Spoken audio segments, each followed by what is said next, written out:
اعوذ باللہ من الشیطان الرجیم بسم اللہ الرحمن الرحیم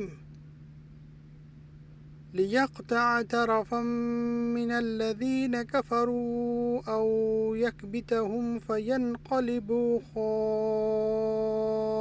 خائبین۔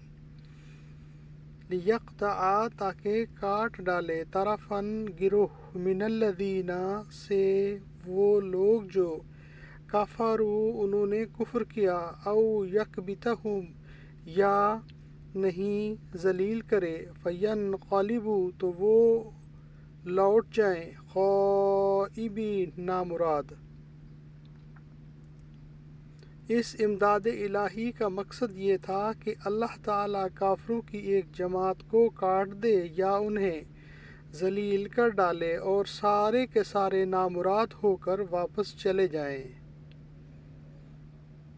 یہ اللہ غالب و کار فرما کی مدد کا نتیجہ بتلایا جا رہا ہے۔ سورہ انفال میں فرشتوں کی تعداد 1000 بتلائی گئی ہے، یعنی جب تم اپنے رب سے مدد طلب کر رہے تھے، اللہ تعالیٰ نے تمہاری فریاد سنتے ہوئے کہا کہ میں 1000 فرشتوں سے تمہاری مدد کروں گا۔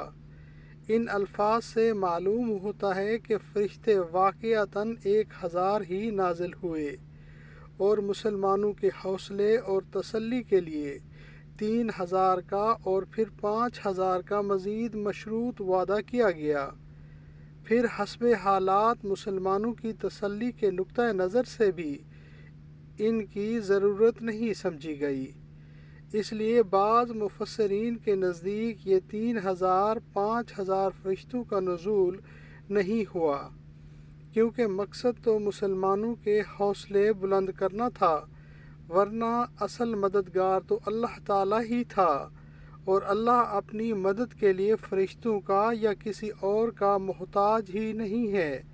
چنانچہ اس نے مسلمانوں کی مدد فرمائی، اور جنگ بدر میں مسلمانوں کو تاریخی کامیابی حاصل ہوئی، کفر کی طاقت کمزور ہوئی اور کافروں کا گھمنڈ خاک میں مل گیا۔ صدق اللہ العظیم۔ اللہم صلی علی محمد وعلی آل محمد کما صلیت علی ابراہیم وعلی آل ابراہیم انکا حمید مجید۔